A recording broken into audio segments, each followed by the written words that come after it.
दोस्तों पीएम मोदी तो फ्रांस और यूएई के दौरे से भारत वापस आ गए हैं, लेकिन अब जो डील हुई थी भारत और फ्रांस के बीच में, अब उसे लेकर धीरे धीरे खुलासे हो रहे हैं और डील कितनी मजबूत है और भारत को क्या फायदा मिलेगा। इन्हीं बातों को हम आपको डिटेल में बताते हैं कि क्या कोई खतरनाक वेपन भी आ रहा है भारत में, या राफेल एम से बड़े वेपन को भी भारत में लाने के लिए कुछ हुआ है। इन चीजों के बारे में ही हम आपको डिटेल में बताते हैं।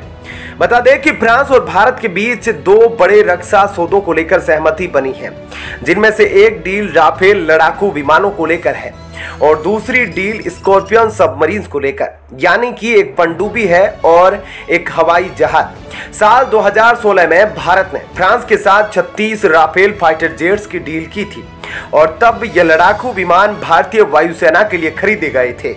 लेकिन अब भारत फ्रांस से जो राफेल फाइटर जेट्स खरीद रहा है उसे राफेल एम यानी कि राफेल मरीन कहते हैं।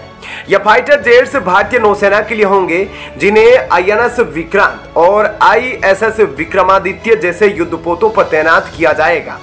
लेकिन फिलहाल इन दोनों युद्धपोतों पर MiG-29 लड़ाकू विमान तैनात है। भारतीय नौसेना को राफेल फाइटर जेट मिलने से भारत अब समुद्र में जो चीन का प्रभाव है उसे थोड़ा सा कम करने की कोशिश जरूर करेगा और चीन को जरूर इस डील से बहुत परेशानी भी हुई होगी। हालांकि इन विमानों की डिलीवरी से पहले 2 से 4 राफेल फाइटर जेट्स ट्रेनिंग के लिए भारत पहले ही भेज दिए जाएंगे, जिन्हें अलग अलग युद्धपोतों पर तैनात किया जाएगा। फिर भारतीय सैनिकों की ट्रेनिंग वहां की जाएगी। दूसरी डील 3 स्कॉर्पियन सबमरीन्स को लेकर है, जिनका निर्माण भारत में होगा, यानी कि यह मेड इन इंडिया होगी। पुरानी डील 6 पनडुब्बियों को लेकर हुई थी, जिनमें से 5 पनडुब्बियों का उत्पादन हो चुका है और ये दोनों डील लगभग 90,000 करोड़ की होगी। यानी कि फाइटर जेट्स की जो डील हमने की है वो कुल मिलाकर 90,000 करोड़ रुपए की है। इसके अलावा फ्रांस ने भारत को एक और प्रस्ताव दिया है, जिसके तहत वे अपने सबसे आधुनिक एयरक्राफ्ट इंजन की 100% टेक्नोलॉजी ट्रांसफर करने के लिए तैयार हो गया है। इस एयरक्राफ्ट इंजन को सैफ्रॉन कहते हैं। आपको याद होगा कि कुछ समय पहले अमेरिका के साथ भी भारत की ऐसी ही कुछ डील हुई थी, जिसके तहत वे अपने इंजन की टेक्नोलॉजी भारत को ट्रांसफर करने के लिए तैयार था, लेकिन वह भी 100% नहीं।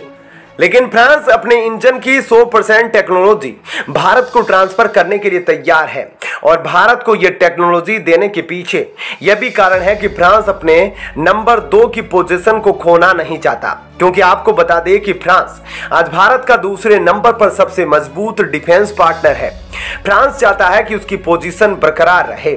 थोड़ा डिटेल में आपको बता दें कि भारत अपने 45% हथियार रूस से खरीदता है, अपने 29% हथियार फ्रांस से खरीदता है, इसलिए फ्रांस नंबर 2 पर है। इसके बाद नंबर 3 पर अमेरिका, जिससे 11% हथियार खरीदता है भारत। यानी कि अमेरिका अभी सूची में तीसरे नंबर पर है, फ्रांस दूसरे नंबर पर। लेकिन अब अमेरिका फ्रांस और रशिया की जगह लेना चाहता है कि भारत हथियार का सबसे बड़ा बाजार बने, इसलिए वह चाहता है कि इस पर उसका दबदबा हो और भारत सबसे ज्यादा हथियार अमेरिका से ही खरीदे। और फ्रांस भी यही चाहता है और रूस भी एक तरीके से चाहता तो यही है। इसीलिए फ्रांस अब भारत को अच्छी डील दे रहा है, ताकि फ्रांस के साथ भारत का बिजनेस बढ़ता जाए और फ्रांस कम से कम नंबर 2 स्तर पर बना रहे और उससे नीचे ना जाए और ना अमेरिका उसकी जगह ले। इसी वजह से फ्रांस और भारत के बीच इस बार यह काफी 2 अहम डील हुई है। तो दोस्तों इस खबर के बारे में आपकी क्या राय है, हमें कमेंट करके जरूर बताएं। और अब आपको बताते हैं ऐसी ही एक और बड़ी खबर। दोस्तों भारत अब अपनी ताकत वर्ल्ड स्तर पर दिखा रहा है। अभी हाल ही में चंद्रयान 3 मिशन लॉन्च हुआ, जो कि माना जा रहा है कि अब तक का सबसे कम खर्च वाला चंद्रयान है जो चांद पर पहुंचेगा और इसे वहां पहुंचने में 42 दिन तो जरूर लगेंगे। लेकिन इसका खर्च इतना कम आया है कि आप इसी से अंदाजा लगा सकते हैं कि नासा को इसे भेजने में तकरीबन जो खर्च भारत को लगा है उससे 30 गुना ज्यादा खर्च लगा था नासा को। तो आप समझ सकते हैं कि भारत अब अपनी एक नई पहचान बना रहा है। लेकिन चंद्रयान 3 को छोड़िए, अब उससे हटकर एक और चीज बताते हैं, जिसके बारे में अमेरिका को भी कोई भनक नहीं थी। लेकिन अब चीन भी हक्का बक्का रह गया है कि भारत के पास कैसे इतनी ताकत हो सकती है। आज हम उसी के बारे में आपको डिटेल में बताएंगे। दोस्तों आज भारत किसी भी दूसरे देश से कम नहीं है, क्योंकि भारत के पास भी एक से बढ़कर एक खतरनाक हथियार है जो भारतीय सेना को दुनिया की चौथी सबसे बड़ी ताकतवर सेना बनाती है। और सिर्फ इतना ही नहीं, भारत सरकार ने सेना को और मजबूत करने के लिए दुनिया भर में जगह जगह पर कई सीक्रेट बेस भी बना रखे हैं। दोस्तों इनमें सबसे पहले है तजाकिस्तान। तजाकिस्तान की सीमा चीन और पाकिस्तान और पीओके से जुड़ती है। पीओके और तजाकिस्तान की दूरी 16 किलोमीटर है और इसे देखते हुए भारत ने यहाँ अपने मिलिट्री बेस को बना रखा है। यहाँ भारतीय वायुसेना का एक बेस है, इसका साथ तजाकिस्तान की वायुसेना देती है। ये भारत का पहला मिलिट्री बेस है जो धरती से बाहर बनाया गया था।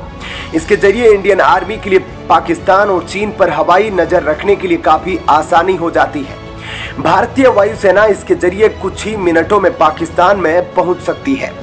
वहीं भारत का दूसरा मिलिट्री बेस हिंद महासागर में मौजूद है और सूत्रों की माने तो भारतीय सेना ने अगालेगा में एक अपना गुप्त बेस तैयार कर रखा है, जहां भारतीय सेना अपने सीक्रेट प्रोजेक्ट करती है। साथ ही भारत का तीसरा मिलिट्री बेस अंडमान निकोबार में है। यहां पर भी भारतीय सेना ने अपना सीक्रेट मिलिट्री बेस बना रखा है। यहाँ पर 500 से ज्यादा आइलैंड है, जिनमें से 34 आइलैंड पर कोई भी आ जा सकता है, लेकिन बाकी आइलैंड पर आने जाने पर रोक लगाई गई है। लेकिन भारतीय सेना ने यहाँ पर अपने गुप्त मिलिट्री बेस बना रखे हैं और यहीं पर अपने सीक्रेट मिशन को अंजाम देते हैं। इसके साथ ही भूटान में भारत का चौथा बेस है जो एक अस्थायी ट्रेनिंग सेंटर है। इसे भारतीय मिलिट्री ट्रेनिंग टीम भी बुलाया जाता है। ये पश्चिमी भूटान में मौजूद है। मित्र देश में मौजूद ये सबसे पुराना भारतीय मिलिट्री ट्रेनिंग सेंटर है। वैसे इस एयरबेस के बारे में पहले किसी को ज्यादा मालूम नहीं था, लेकिन अफगानिस्तान पर तालिबान के हमले के बाद भारतीय सेना को बचाने के लिए जो मिशन किया गया था भारत द्वारा, उसमें इस सीक्रेट बेस के बारे में सबको पता चल गया था। अगला है मेडागास्कर।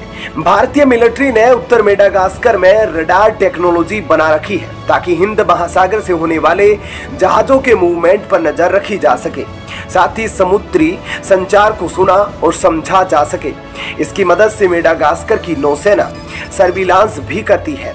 मेडागास्कर की सेना इतनी मजबूत नहीं है कि वह घुसपैठियों या आतंकवादी गतिविधियों को रोक सके। इसके लिए भारतीय सेना इनकी मदद कर रही है। अगला है ओमान, जहां भारतीय नौसेना और वायुसेना का छोटा बेस भी है। ऐसे में अलग अलग जगह पर बेस होने से दो देश अन्य बेस की मदद से अलग अलग सीमाओं और वहां से होने वाली गतिविधियों पर नजर रख सकते हैं।